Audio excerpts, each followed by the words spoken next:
1932 में ऑस्ट्रेलिया एक ऐसी अनोखी जंग स्टार्ट कर बैठा था जो ना किसी कंट्री के खिलाफ थी और ना ही किसी ग्रुप के खिलाफ, बल्कि ये जंग थी इस बेजुबान ईम्यू नामी परिंदे के खिलाफ जिसने ऑस्ट्रेलियन मिलिट्री को दिन में ही तारे दिखा दिए थे। सुनने में तो ये काफी अजीब लगता है कि एक परिंदे से भला किसी को ऐसा भी क्या मसला हो सकता है कि उसके खिलाफ एक पूरा मिलिट्री ऑपरेशन स्टार्ट करना पड़ जाए, पर ऑस्ट्रेलिया ने ऐसा कदम उठाया भी था और उसमें बुरी तरह शिकस्त भी खाई। नाजरीन, वर्ल्ड वॉर 1 के बाद पूरी दुनिया ग्रेट डिप्रेशन से गुजर रही थी और ऑस्ट्रेलिया भी इसकी जद में आ चुका था। यहाँ फार्मर्स अपनी फील्ड्स पर कोई भी चीज नहीं उगा रहे थे क्योंकि मार्केट में डिमांड और सप्लाई के फर्क की वजह से हर चीज की कीमत बहुत कम मिलती थी, जिससे किसान अपना खर्चा भी नहीं निकाल पाते थे। अगर ऐसा ही चलता रहा तो ऑस्ट्रेलिया के पास खुद के खाने के लिए भी कुछ नहीं बचेगा। इस चीज पर काबू पाने के लिए ऑस्ट्रेलियन सरकार ने फार्मर्स को फोर्स किया कि वो वीट की प्रोडक्शन स्टार्ट करें और उनसे वादा किया कि गवर्नमेंट उनसे वीट अच्छे रेट्स पर खरीदेगी। फार्मर्स गवर्नमेंट की इन शर्तों को मान गए और वीट की प्रोडक्शन स्टार्ट कर दी, लेकिन जब ये फसलें तैयार हुई तो गवर्नमेंट अपने वादे से पीछे हट गई और फार्मर्स को कम रेट ऑफर करने लगी। फार्मर्स ने प्रोटेस्ट में फैसला किया कि वो वीट अब सेल ही नहीं करेंगे और इसी वजह से उन्होंने फसलों की कटाई ही नहीं की। अब ऐसा नहीं था कि ऑस्ट्रेलियन सरकार को वीट की जरूरत ही नहीं थी, वो एक तरह से फार्मर्स को ब्लैकमेल कर रहे थे क्योंकि उनको मालूम था कि तैयार फसल अगर फार्मर्स गवर्नमेंट को सेल नहीं करेंगे तो उनकी फसल पे कीड़ा लग जाएगा। पर ऑस्ट्रेलियन सरकार को क्या मालूम था कि आने वाली मुसीबत कीड़ा लगने से भी ज्यादा तकलीफ देने वाली थी। ईम्यूज जो सिर्फ ऑस्ट्रेलिया में पाई जाती हैं, उनका ब्रीडिंग सीजन खत्म हो गया। ये एक सीरियस मसला था क्योंकि ईम्यूज अपने ब्रीडिंग सीजन के बाद माइग्रेट करती हैं। जब ईम्यूज इनलैंड एरियाज से कोस्ट की तरफ माइग्रेट कर रही थी तो उनको वेस्टर्न ऑस्ट्रेलिया में तैयार वीट फील्ड्स नजर आईं। 20,000 ईम्यूज का टोला इन वीट फील्ड्स में घुस गया और रातों रात फील्ड्स को खाकर तबाह करने लगा। 5.5 फुट लंबा और 45 केजी वजनी ये परिंदा एक दिन में 2 किलो तक खुराक आसानी से खा सकता है। अब 20,000 ईम्यूज एक बहुत बड़ा नंबर है और ये सिर्फ एक दिन में वीट के 20 से 25 एकड़ की जमीन तबाह कर लेते थे। 1-2 हफ्ते तक फार्मर्स ने इनसे निपटने की कोशिश की, लेकिन ईम्यूज एक फील्ड से निकलकर दूसरी में चली जाती थी। अभी तक 300 से 350 एकड़ जमीन जाया हो चुकी थी। ये मसला अब सीरियस होता जा रहा था। जब गवर्नमेंट को इस बात का इल्म हुआ तो उन्होंने फौरन एक्शन लिया और ईम्यूज से जान छुड़ाने के लिए सोच विचार शुरू कर दी।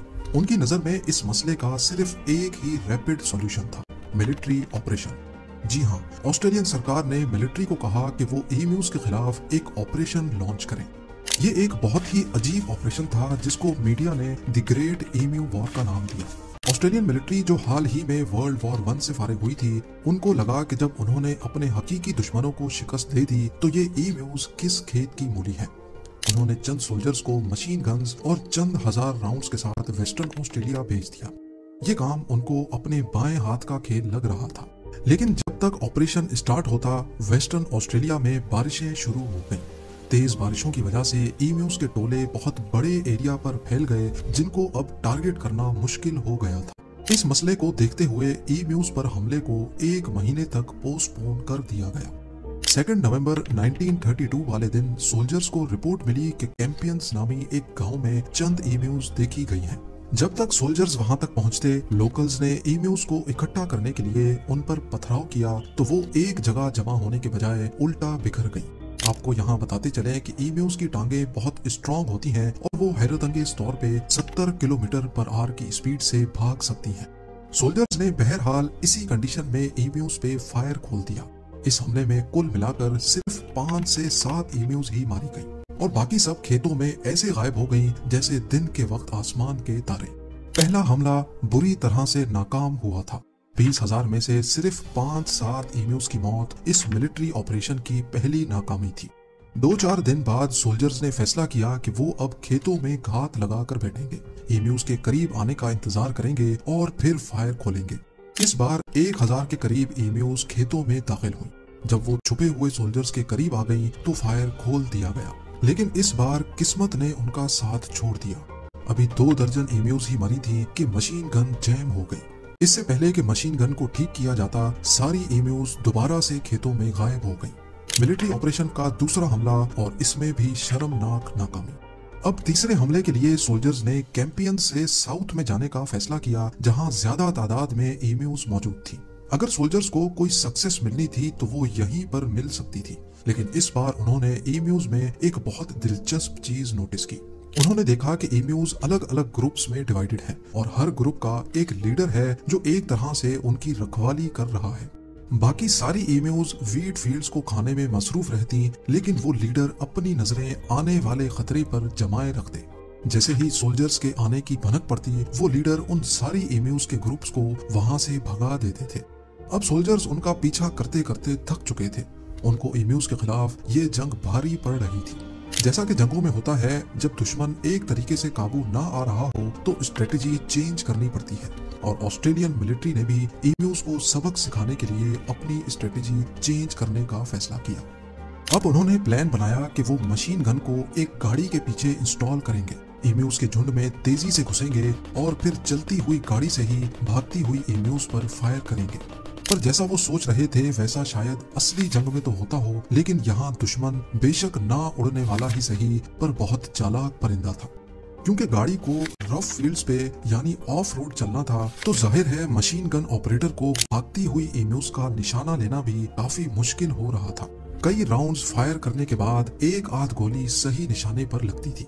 खैर, सोल्जर्स ने इस स्ट्रेटेजी को अपनाए रखा, लेकिन ऑफ रोड में तेज चलने की वजह से एक भागती हुई एमू गाड़ी के स्टीयरिंग में फंस गई, जिसकी वजह से गाड़ी झाड़ियों में जाकर क्रैश हो गई। इस अटेम्प्ट में 2500 राउंड्स फायर किए गए और सिर्फ 200 एम्यूज मारी गई।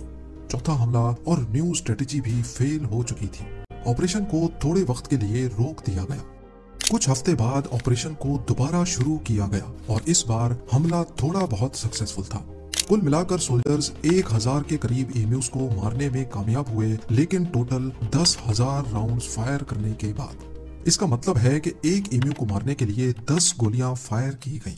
जब ये मामला ऑस्ट्रेलियन पार्लियामेंट में उठाया गया तो पॉलिटिशियंस ने मिलिट्री की परफॉर्मेंस पे काफी एतराज किया। पॉलिटिशियंस का कहना था कि इस परफॉर्मेंस पे अगर कोई मेडल देना हो तो वो एम्यूज को देना चाहिए, जिन्होंने 10 में से 9 गोलियों को बड़ी चालाकी से डॉज किया।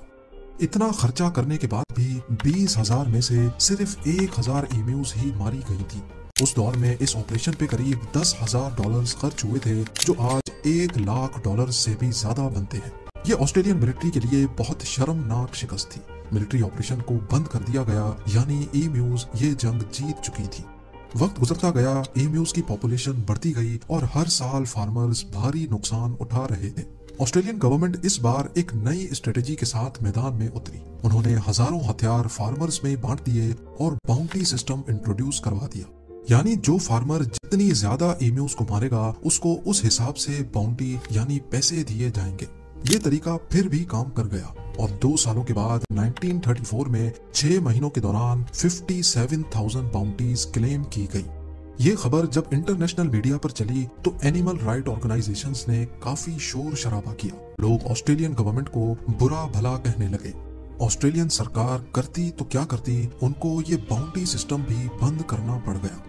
जो 1932 में 20,000 एम्यूज को काबू नहीं कर पा रहे थे, आज ऑस्ट्रेलिया में एम्यूज की पॉपुलेशन 6 से 7 लाख के करीब है और फार्मर्स अब अपनी फील्ड के गिर्द जंगली जानवरों से बचने के लिए फेंस लगा के रखते हैं, जो कि ऑस्ट्रेलिया में अब एक कॉमन प्रैक्टिस हो चुकी है। बेशक अभी फार्मर्स को ऑस्ट्रेलिया में जंगली जानवरों से इतना खतरा तो नहीं है, लेकिन एम्यूज के खिलाफ हुई ये जंग इतिहास में हमेशा याद रखी जाएगी।